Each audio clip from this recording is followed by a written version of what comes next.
ফিরে এলাম বিরতির পর। আমি একবার শুভময়ের কাছে আসবো। শুভময়, এই যে ধরুন রাজনীতিতে, পশ্চিমবঙ্গের রাজনীতিতে একটা আমরা দেখছি কাদা ছড়াছড়ি চলছে, ওকে কাদা ছুটছে, সে তাকে কাদা ছুটছে, কোনো কনস্ট্রাকটিভ আলোচনা হয়তো আমরা নিজেরাও করছি না। আমি আগের দিন বলছিলাম যে কোথাও একটা গঠনমূলক আলোচনা, ধরুন কেন্দ্রের বিজেপির সরকার আছে, পশ্চিমবঙ্গের তৃণমূল কংগ্রেসের সরকার আছে, সেই সরকারের সাফল্য, সেই সরকারের ব্যর্থতা, সেই সরকারের কাজ, সেই সরকারের কাজের সমালোচনা, এগুলো নিয়ে আমরা কখনো আলোচনা করছি না।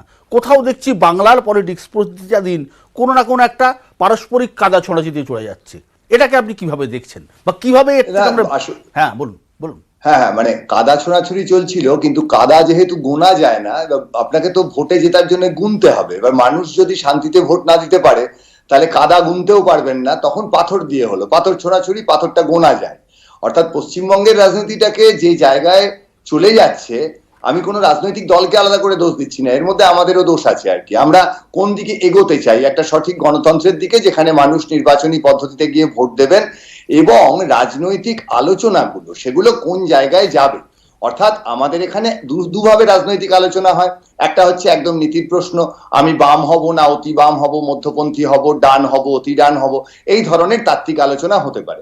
কর্মসূচির ভিত্তিতে আলোচনা হতে পারে, যেমন মমতা ব্যানার্জি তার দলটা তৈরি করেছিলেন একটা কর্মসূচির ভিত্তিতে, এবং সেই কর্মসূচির ভিত্তিতে একটা বড় লম্বা আন্দোলন করে 2011 সালে ক্ষমতায় এসেছেন। এবার কর্মসূচির ভিত্তিতে আলোচনা হলে কি হবে?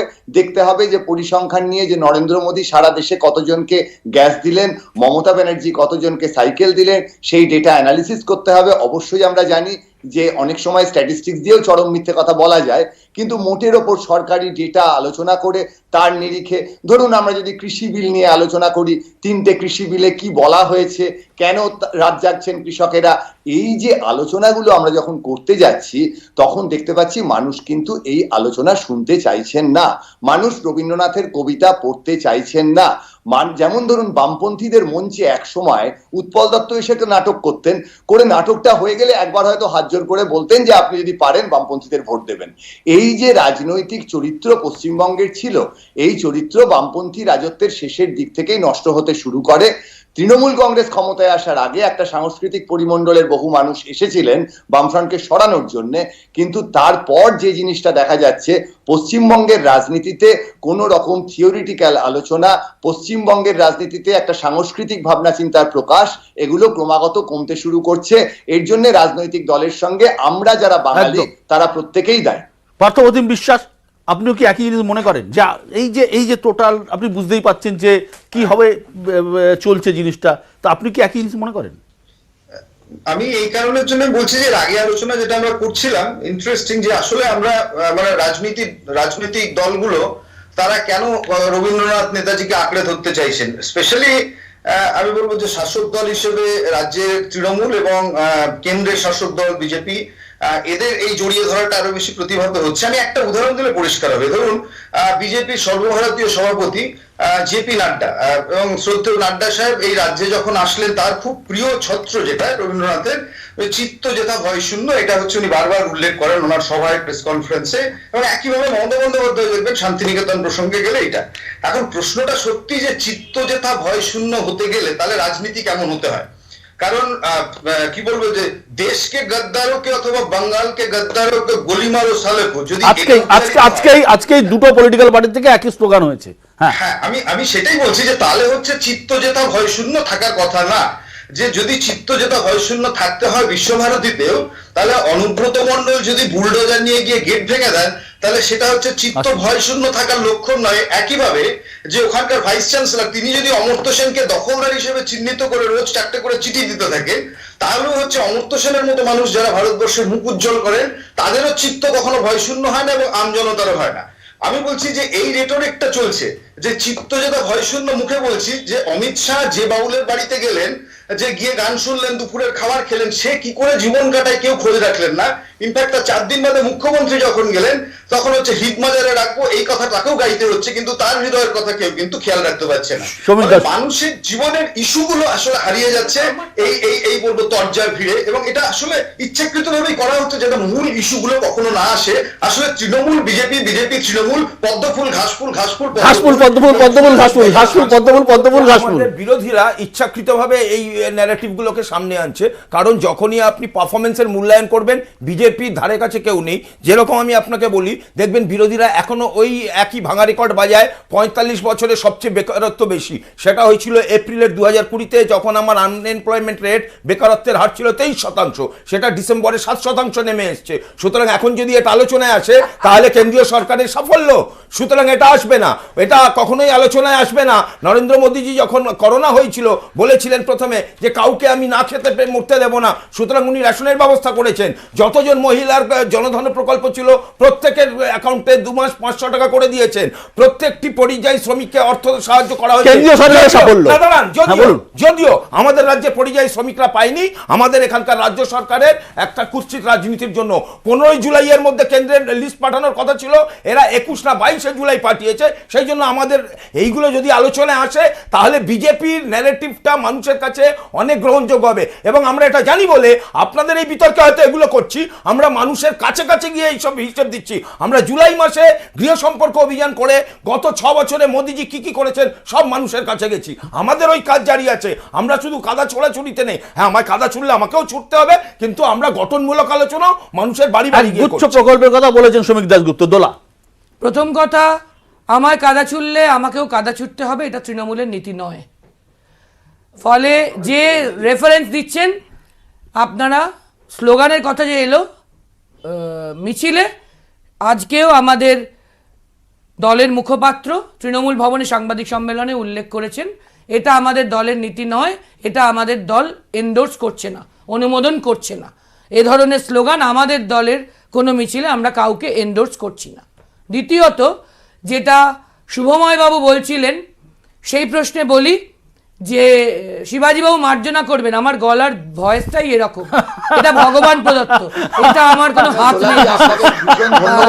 শুভময়বাবু যেটা বলছিলেন, শুভময়বাবু যেটা বলছিলেন সেই প্রশ্নে আমি শুধু একটা কথা বলবো, যে কে কটা গ্যাস বেশি দিয়েছে আর কে কটা অন্য প্রকল্পের সাইকেল বেশি দিয়েছে এই তুলনা আমরা করছি না। আমি শুরু করেছিলাম যে কথায়, মানুষের পক্ষে আর মানুষের বিপক্ষে, এইভাবে যে পোলারাইজেশনের কথা তুলেছিলাম, আমি কয়েকটা মাত্র উদাহরণ দেব, আপনারা আশা করি আমার সঙ্গে একমত হবেন। এক, আমাদের ঔপনিবেশিক আইন ছিল, জমি অধিগ্রহণ আইন। তৃণমূল কংগ্রেসের সিঙ্গুর আন্দোলনের আগে, মমতা বন্দ্যোপাধ্যায়ের অনশনের আগে কোনো সিপিএম, কংগ্রেস, বিজেপি, বন্ধু সরকার, কেন্দ্রের সরকার, রাজ্য সরকার কেউ কোথাও কোনো কালে এই প্রশ্নে বিরোধিতা করেননি। মমতা ব্যানার্জির অনশন আন্দোলন, সিঙ্গুর নন্দীগ্রাম আন্দোলনের ফলশ্রুতিতে আগে ইউপিএ 2 সরকার, তারপর এনডিএ সরকার পার্লামেন্টে অ্যামেন্ডমেন্ট আনতে বাধ্য হয়েছেন। জমি অধিগ্রহণ আইন, ঔপনিবেশিক যে আইন, সেটা যে পরিবর্তন করা দরকার স্বাধীনতার পরে, সেই প্রশ্ন মমতা বন্দ্যোপাধ্যায় প্রাসঙ্গিক করে মানুষের হয়ে, কৃষকের হয়ে, জমির মালিকদের হয়ে সামনে এনেছেন। সেটা মানতে বাধ্য হয়েছে কখনো কংগ্রেস, কখনো বিজেপি, কখনো সিপিএম এর সরকাররা। 2, এফডিআই, ফরেন ডাইরেক্ট ইনভেস্টমেন্ট, প্রত্যক্ষ বিদেশি বিনিয়োগ। দেখবেন আজকে আমরা কয়লায় 100% এফডিআই করবেন মোদিবাবুরা বলেছেন, আমরা বিরোধিতা করছি। শুধু আজ নয়, ইউপিএ 2 সরকারে আমরা শরিক ছিলাম। 9 থেকে 12 পর 2.5 বছর বা 3.5 বছর, আমার ঠিক এক্ষুনি এক্সাক্ট সংখ্যাটা মনে পড়ছে না, 12 সালে আমরা বেরিয়ে এসেছিলাম। 1 মিনিট, 12 সালে আমরা বেরিয়ে এসেছিলাম খুচরো পণ্যে 51% প্রত্যক্ষ বিদেশি বিনিয়োগ। ইউপিএ 2 এটা ইনসার্ট করেছিলেন বলে, কারণ তখন 125 কোটি জনসংখ্যা ছিল, এখন 131 কোটির বেশি। 125 কোটির মধ্যে 25 কোটি মানুষ তাহলে কাজ হারাতেন, বেরোজগার হতেন ওই খুচরো পণ্যে প্রত্যক্ষ বিদেশি বিনিয়োগ এফডিআই। সেটাও দেখুন সিপিএম, কংগ্রেস, বিজেপি কেউ বিরোধিতা করেনি, মমতা ব্যানার্জি বিরোধিতা করেছেন এবং 7টা মন্ত্রী পদত্যাগ করে বেরিয়ে এসেছেন। 3, সেজ, এসইজেড, স্পেশাল ইকোনমিক জোন। দেখুন খেয়াল করে, কংগ্রেস বিজেপির কেন্দ্রীয় সরকার, সিপিএম এর রাজ্য সরকার এসইজেড এর বিরোধী ছিল না। নন্দীগ্রাম নিয়ে এত কথা হচ্ছে, নন্দীগ্রামে তৃণমূল কংগ্রেস গরিব দল, এসইজেড এর গরিব নয়, গরিব নয়, মানুষের পক্ষে এজেন্ডা। এসইজেড গরিব করার পক্ষে, মানুষের পক্ষে না, মানুষের গরিব করার পক্ষে। দিদি যে কথা বললেন, আপনি বলুন আমাকে, যে আইনের কথা উনি বলছেন, জমি অধিগ্রহণ আইন, সেই আইন তো সারা দেশে রয়েছে, তাহলে অন্য রাজ্যগুলো উন্নয়ন হচ্ছে, শিল্প হচ্ছে, আমাদের হচ্ছে না কেন? Number one. নাম্বার আচ্ছা, এটার উত্তর দিয়ে নি, যদি খারাপ এটার হবে, উত্তর দিয়ে নি। কদিন আগে দিদি সিঙ্গুর থেকে যে ন্যানো কারখানা চলে গেল গুজরাটে সানন্দে গিয়ে বন্ধ হয়ে গেল কেন? দিদি আপনি বিশ্বদারা একটু প্রচার করুন, আচ্ছা এবার please। আমি বলিনি, বিশ্বদারা একটু প্রচার করুন। হ্যাঁ এটা প্রচার আপনি সিঙ্গুরের করুন ন্যানো বিশ্বদা। কারখানা আপনাকে এটা প্রচার সানন্দে করতে গিয়ে হবে, বন্ধ হয়ে গেল কেন? আপনাকে এটা প্রচার করতে হবে। টাটার ন্যানো কারখানা ন্যানো সানন্দে গিয়ে যাওয়ার বন্ধ পরে হয়ে গেল কেন? ন্যানোর পাশাপাশি আরো অনেক বড় বড় কারখানা হয়েছে, number one. Number two, Tata Nano গাড়ি বন্ধ করেছে, অন্য মডেলের গাড়ি চলছে, ওখানে কিন্তু কারোর চাকরি যায়নি, ওটা কিন্তু ক্লোজ ডাউন হয়নি, এটা জানতে হবে। অর্ধ সত্য বলে মানুষকে বিভ্রান্ত করলে হবে না। এফডিআই নিয়ে দিদি বলছেন, এফডিআই যদি খারাপ হবে, এটা আমার মাঝখানে প্রশ্নের হয়নি, উত্তর হলো না। মুখ্যমন্ত্রী এটা নিজে আমার গর্ব প্রশ্নের করে উত্তর হলো না। বলেছেন আরো অনেক কারখানা এখানেও আমাদের হচ্ছে, এখানে কি এফডিআই হচ্ছে? বেশি আসছে। আপনাদের এই নীতিটা কি? আপনি বলছেন এফডিআই খারাপ, আপনার নেত্রী বলছেন এফডিআই হচ্ছে, গর্ব করে বলছেন। সুতরাং আলটিমেটলি আপনি যেগুলো কবে? বললেন কবে কি? এ কি সমীর বাবু আপনার- সত্যের অপরাধ আমি- করবেন আপনার না। আপনি- আমাদের আপনি দল যেখানে নীতিগতভাবে আপনার নেত্রী আমাদের দল অর্থনৈতিক উন্নয়নের ব্যাপারে নীতিগতভাবে বলেছেন, সেটাও একটা লজ্জাকর পরিসংখ্যান আমাদের দিয়েছেন। দল উনি নীতিগতভাবে বলছেন জমি আগে অধিগ্রহণ আইন, আমি বলে দিচ্ছি, SEZ আইন, আমি বলে প্রত্যক্ষ দিচ্ছি, বিদেশি বিনিয়োগ উনি- এর বিরোধী। উনি নীতিগতভাবে এটা আমাদের উনি manifesto FDI এর সিদ্ধান্ত। দিয়েছেন, আমি বলে দিচ্ছি আপনাকে, এবং যে তথ্যটা দিয়েছেন ভাবুন, সেটাও ভাবুন। লজ্জাকর। বলছে আগে এফডিআই সারা ভারতের এফডিআই এর 0.22% ছিল, এখন 700% বেড়ে ওটা 1 পয়েন্ট সামথিং। আমি একটা ছোট জিনিস বলছি। না, আর একটা কথা বলবো। আর একটা কথা বলবো। আচ্ছা। বেকারদের প্রশ্নে সমীর বাবু একটা কথা বলেছেন, একটা কথা বলবো। আনএমপ্লয়মেন্ট রেটে জাতীয় পরিসংখ্যান হচ্ছে, এটা 2020 জুনের জুনের পরিসংখ্যান। আনএমপ্লয়মেন্ট রেটে ন্যাশনাল পরিসংখ্যান হচ্ছে 23.48%। আমি কালকেরটা বলছি দিদি, দিদি কালকের বলছি 7.3 আর বাংলার হচ্ছে 17.41%। কালকেরটা বাংলার হচ্ছে 17.41%। কালকে আমিও তো ওটাই বলছি। আচ্ছা মে জুনে খারাপ আমি ছিল। এখানে আচ্ছা আমরা এটা বুঝলাম, আমাদের আলোচনা ভালোই হলো যে একটা কৃষি শিল্প এসব নিয়ে হচ্ছে। আমি আরেকটা প্রশ্ন আছে, সম্পূর্ণ পলিটিক্যাল প্রশ্নে আসছি। সমীরদের কাছে শুরু করছি, তারপর দোলার কাছে উত্তর নেবো, বাদ বাকির কাছে সবার কাছে আসবো। এই যে ধরুন আমরা দেখেছি বিজেপি একটা দল ছিল যার ভোট পশ্চিমবঙ্গে 6%, 7%, 10%। 2016 নির্বাচনে উঠেছিল 10%, তারপর 2019-এ 40%-এর ওপরে। আমরা এখন দেখছি তৃণমূল কংগ্রেস থেকে বেশ কিছু লোক বিজেপিতে যাচ্ছে। আজকেও শান্তিপুরের এমএলএ অরিন্দ ভট্টাচার্য জয়েন করেছেন, এবং সেখানে নিয়েও লোকাল বিজেপিটাদের মধ্যে ব্যাপক ক্ষোভ হয়েছে, এবং তারা অলরেডি বলেছেন যেটা অত্যন্ত খারাপ হলো। আমরা দেখছি বিজেপির প্রথম সারির যারা নেতা তথাকথিত, আমি প্রথম সারি বলবো জানি না, কিন্তু তথাকথিত সামনে চলে আসছেন, তারা প্রত্যেকেই প্রায় তৃণমূল কংগ্রেস থেকে যাওয়া কেউ না কেউ নেতা। এইটা বিজেপির মতো একটা রেজিমেন্টেড পার্টি, বিজেপির মতো একটা অর্গানাইজড পার্টি, যাদের নিয়ে বৈঠক করতে ইতিমধ্যে বৈঠকও হয়েছে, এবং জানানো হয়েছে, অমিত শাহ বলেছেন, নাড্ডাজি বলেছেন যে এভাবে সবাইকে দলে নেওয়া যাবে না। তো এইটাকে পশ্চিমবঙ্গের নির্বাচনে কোথাও কোনো প্রভাব ফেলবে না, বা কোথাও কোনো একটা ইয়ে হবে নাকি? আমি খালি একটা জিনিস বলি বিশ্বদা, আসবো, শুনুন। আমার দলের স্ট্র্যাটেজি তো আমি এখানে বলবো না, না, নিশ্চয়ই। তবে এটা যদি আপনারা ভাবেন সেটা ভুল। আপনারা যে মুখগুলোর কথা বলছেন তথাকথিত পুরনো দিনের তাদের জন্য নির্দিষ্ট দায়িত্ব দেওয়া রয়েছে, তারা সেটা করছেন। আমাদের দলে প্রত্যেকটা মানুষের জন্য আলাদা আলাদা দায়িত্ব দেওয়া আছে, তারা সেই কাজটা করে যাচ্ছে। কারোর হয়তো তখন দায়িত্ব ছিল পর্দার সামনে থেকে কাজ করা, এখন তাদের কাজ হচ্ছে পর্দার পেছনে। সুতরাং এরকম কোনো ভাবার ব্যাপার নেই যে পুরনো লোকরা ব্রাত্য হয়ে গেছে, এবং কেন কি হচ্ছে, তারা কি দায়িত্ব আছে সেটা আপনি আমায় জিজ্ঞেস করবেন না, বাট তারা পুরো মাত্রায় আছে, আমাদের এরকম কোনো অসুবিধার জায়গা নেই। দোলার কাছে জানতে চাইবো যে আমরা এই বাংলাতেই রাজনীতি করি, আমাদের খারাপ লাগে। সমীর বাবু, উই ফিল ফর ইউ। আপনি দেবজিৎ বাবু যারা মিডিয়াতে অনেক আসেন টাসেন, পুরনো বিজেপিদের জন্য আমাদের খারাপ লাগে। মাঝে মাঝে যারা হয়তো 5 বছর বাদে বা 3 বছর বাদে রাজ্যে আসবে, টিভি দেখে অবাক যে দুটো তৃণমূলের মিছিল হচ্ছে নাকি। এখানেও তৃণমূলের এই 3 দিন আগে ছেড়ে যাওয়া নেতা, ওদিকেও তাই। আর বিশ্ববাবুকে বলবো চিন্তা করবেন না, ভোটের পার্সেন্টেজ আর 10 জন, 20 জন, 50 জন, 100 জন নেতা ছেড়ে যাওয়া দুটো এক নয়। ভোটের পার্সেন্টেজ আমাদের কমেনি। নেতা বদলালেও ভোটার নাকি বদলায় না। নেতা কাকে তৈরি করেছেন? মমতা ব্যানার্জির নামে আমাদের ভোট হয়, মানুষ মমতাকে তাদের লোক মনে করেন, তাই ভোট দেন। তাতে যে নেতারা, আমিও তাই, আমি আর চলে গেলে কি যায় আসে, কোনো ম্যাটার করে না। এই কোরিলেশনটা অবশ্যই দেখার প্রয়োজন আছে। এবারে নির্বাচনের ফল বেরোলে বোঝা যাবে। কিন্তু তার চেয়ে গুরুত্বপূর্ণ যে জিনিসটা এখানে বলার রাজনৈতিকভাবে, সেটা হচ্ছে বিজেপি একটি দক্ষিণপন্থী দল এবং তৃণমূল কংগ্রেস যেহেতু কর্মসূচি ভিত্তিক একটি দল ছিল এবং কংগ্রেস থেকে যারা মধ্যপন্থায় বিশ্বাসী ছিল, কিন্তু তৃণমূল কংগ্রেস যখন তৈরি হলো সেখানে কিন্তু প্রচুর বামপন্থী মানুষও যোগ দিলেন, প্রচুর দক্ষিণপন্থী মানুষও যোগ দিলেন। সুতরাং রাজনীতির খুব স্বাভাবিক নিয়মে এই জায়গায় কিন্তু একটা সম্ভাবনা থাকেই যে যারা দক্ষিণ পন্থাটা খুব ভালোভাবে করেন, বিজেপি তো সত্যিই দক্ষিণপন্থী দল হিসেবে অনেকটা এগিয়ে আছেন, আর পন্থা মানেই খারাপ নয়, দক্ষিণ পন্থাতেও অনেক ভালো কাজ হতেই পারে। এই জায়গায় কিন্তু একটা জিনিস দাঁড়াচ্ছে যে অনেকে কিন্তু দেখুন সেই ত্রিপুরার মতন কংগ্রেস থেকে তৃণমূল হয়েও কিন্তু বিজেপিতে চলে যাচ্ছেন। এই যে জায়গাটা, অর্থাৎ মেরুকরণের রাজনীতির যেমন অনেক ধরনের মেরুকরণ হয়, সেইখানে একটা জায়গায় কিন্তু পশ্চিমবঙ্গ ধীরে ধীরে বাম এবং দক্ষিণপন্থী রাজনীতির মেরুকরণের দিকে যাওয়ার একটা সম্ভাবনাও তৈরি হচ্ছে, যেখানটায় কিন্তু মধ্যপন্থী মানুষের দাঁড়ানোর জায়গাটা কমে যাচ্ছে। এই জায়গায় বামপন্থীদের একটা অংশেরও যে লিবারাল ডেমোক্রেট টাইপের একটা অ্যাটিটিউড ছিল, সেই জিনিসটার এক্সিস্টেন্সও পশ্চিমবঙ্গে কতটা থাকবে এটা বোঝা খুব শক্ত।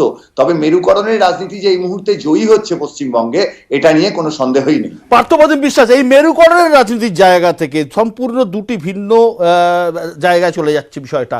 এই জায়গা থেকে যে ভোটটা বাম ভোটটা রামে গিয়েছিল 2019-এর ভোটে, সেটা কি কোথাও কোনোভাবে কোনো পার্সেন্ট হলো ব্যাক করার কোনো সম্ভাবনা আছে? দেখুন, আমি নিজে আশাবাদী এই কারণের জন্যই যে প্রথম যে 2019-এ যে ভোট বিজেপি পেয়েছিলেন এবং যেটা আপনারা বলছেন বামেদের থেকে গেছিলেন, মূল কারণ ছিল যে তীব্র তৃণমূল বিরোধিতার জায়গাটা থেকে। তাহলে তৃণমূল বিরোধিতার জায়গা কেন এই মানুষগুলো তৈরি হয়েছিল? আপনি দুটো পয়েন্ট অন্য অনেক কিছুর মধ্যে আইডেন্টিফাই করা যায়। যে একটা হচ্ছে গত 10 বছর ধরে তৃণমূল যে উন্নয়নের কথা বলে এসছে, সেই উন্নয়নের সবচেয়ে ডিস্টর্টেড ফেসটা হচ্ছে যে এই কাটমানি তোলাবাজি যা কিছু হয়েছে, এবং সেটা স্বয়ং মুখ্যমন্ত্রী এর একটা স্বীকৃতি দিয়েছিলেন, যে টোল ফ্রি নাম্বার খুলতে বলেছিলেন, দিদিকে বলো কর্মসূচি নিয়েছিলেন। এর থেকে বোঝা যায় যে এটার এক্সটেন্টটা কোথায়। আর দ্বিতীয় আর একটা জিনিস হচ্ছে যে বিরোধী শূন্য রাজনীতি, যেভাবে আমাদের পঞ্চায়েত ভোটটা হয়েছিল, চোখে আঙুল দিয়ে দেখানো হয়েছিল পুরোটা। তাহলে এই যে এই দুটো প্যারামিটারকে যদি আলাদা করি, যে একটা হচ্ছে বিরোধী শূন্য রাজনীতি আর একটা হচ্ছে যে দুর্নীতিগ্রস্ত নেতা, তাহলে যারা তৃণমূলের থেকে এই 10 বছরে এই দুটোতে একেবারে সিদ্ধহস্ত হলেন, ফর এক্সাম্পল শুভেন্দু অধিকারী, তাকে দায়িত্ব দেওয়া হলো মুর্শিদাবাদের, সেখানে জেলা পরিষদে একটা সিটও ছিল না, সেখান থেকে গোটা জেলা পরিষদ ঘুরে গেল তৃণমূলের পক্ষে। তাহলে এই নেতারা যখন দল বদলে সকালবেলার থেকে বিকেল বেলায় গিয়ে বিজেপিতে যোগ দিচ্ছেন এবং দিয়ে বলছেন আর নয় অন্যায়, তাহলে এর চেয়ে হাস্যকর স্লোগান আর কিছু হতে পারে? বিজেপির 100 কর্মী মারা গেলেন, তাদের পরিবার মুখ চেয়ে আছে বিজেপি নেতাদের দিকে, সেই কর্মীরা নিহত হলেন যাদের নেতৃত্বে বিরোধী শূন্য রাজনীতি, তারা রোজ দল বদল করে সন্ধ্যাবেলায় বিজেপিতে যোগ দিয়ে বলছেন আর নয় অন্যায়। আবার আপনার বিশ্বাস, কখনো বিজেপি যে ভোট পেয়েছিল সেই ভোট থাকার কথা, কারণ অ্যান্টি তৃণমূল জায়গা থেকে যে ভোট পেয়েছিল বিজেপিতে, সেই ভোট ফেরত আসবে বামেদের দিকে। আর একটা হচ্ছে তৃণমূল কংগ্রেসও পেয়েছিল বামেদের থেকে একটা বড় অংশের ভোট। ইনফ্যাক্ট এখন বুঝতে পারছে অনেকে যে তৃণমূল ক্ষয়িষ্ণু শক্তি, বিজেপিকে আটকানোর ক্ষমতা নেই, ফলে সেখান থেকেও আর একটা ভোট বামেদের ফেরত আসার সম্ভাবনা রয়েছে। উত্তর শ্রমিক টাকা দিতে হবে। দ্বারা 34 বছর আমাদের শুনিয়ে গেছে যে কংগ্রেস পশ্চিমবঙ্গকে বঞ্চনা করেছে, 72 থেকে 77 অত্যাচার করেছে, যে কংগ্রেসরা 34 বছর বলেছে আমাদের 55,000 কর্মীকে খুন করেছে, আজকে তারা একসাথে লড়ছে। আমাদের কাছে যে তৃণমূলের নেতারা আসছে, আপনি দেখুন এরকম ভাবে কোন দলে নেই, প্রত্যেকটা নেতা এসে প্রকাশ্যে বলেছে আমরা যা করেছি অন্যায় করেছি, প্রায়শ্চিত্ত করেছি।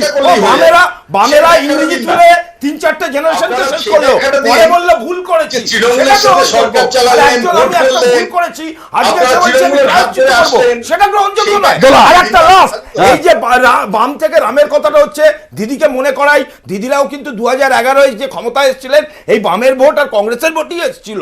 সুতরাং এইটা নিয়ে যেভাবে ওনারা করে মানুষকে ভুল বোঝাতে চাইছেন তা হবে না, মানুষ আমাদেরই ভোট দেবে, তৃণমূলের লোকও আমাদের ভোট দেবে। শুভময় বাবুকে প্রথমত বলবো, আমরা মনে করি মমতা বন্দ্যোপাধ্যায় এবং আমাদের দল তৃণমূল কংগ্রেস মানুষপন্থী।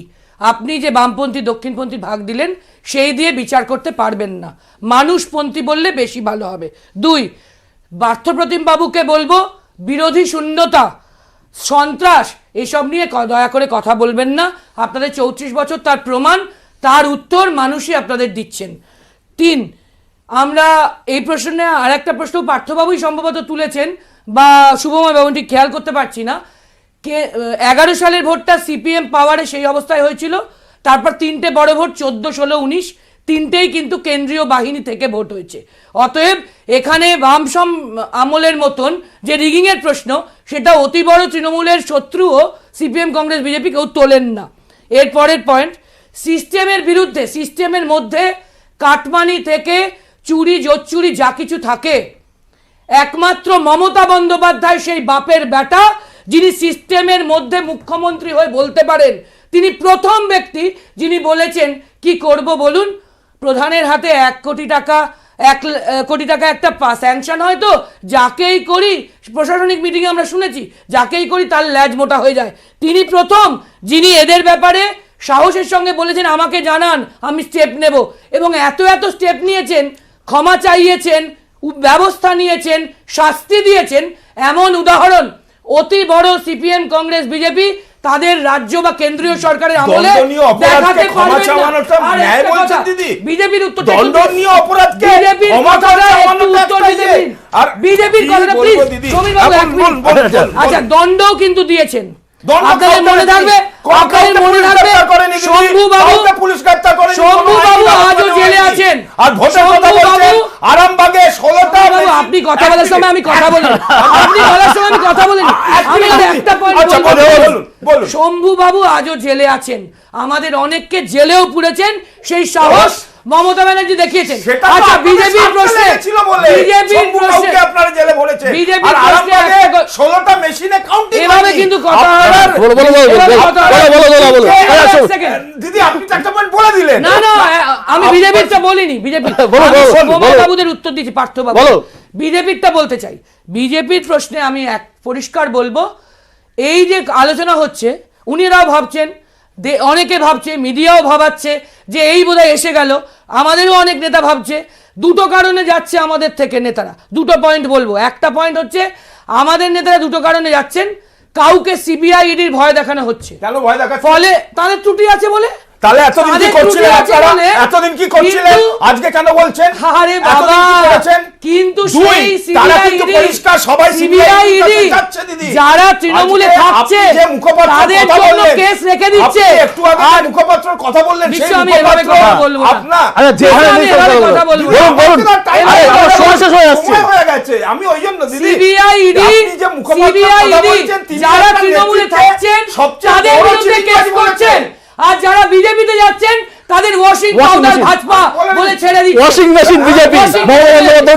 দ্বিতীয় হচ্ছে, কিছু লোক ভাবছেন, কিছু লোক ভাবছেন যে বোধহয় ওরা ক্ষমতায় আসবে, তারা ভাবছেন, তারা হাত কামড়াবেন পরে যে হায় হায় সেই মমতা ব্যানার্জি বুঝতে পারছে।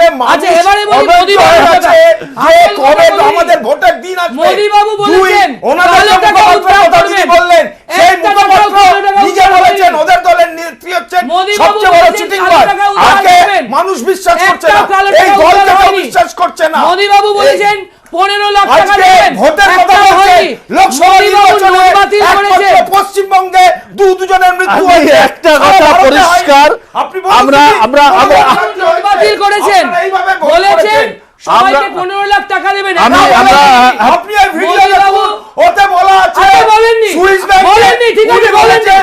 মোদি বাবু বলেছেন নোট বাতিল করছি, রিজার্ভ ব্যাংকের সমস্ত টাকা আমি ফিরিয়ে আনবো। কালো টাকা একটা ফেরেনি। রিজার্ভ ব্যাংকের গভর্নর বলেছেন, আপনাদের অরুণ জেটলি বলেছেন, আমি বলবো এই 1 ঘন্টা শুনে হবে না। আমি বুঝে গেছি, আমি বুঝে গেছি, আমি বুঝে গেছি 1 ঘন্টা শোয়ে আলোচনা, সবাই অর্থমন্ত্রী দাঁড়িয়ে বলেছেন 1 ঘন্টা শোয়ে আলোচনা হবে না, হবে না। আমি বুঝে গেছি।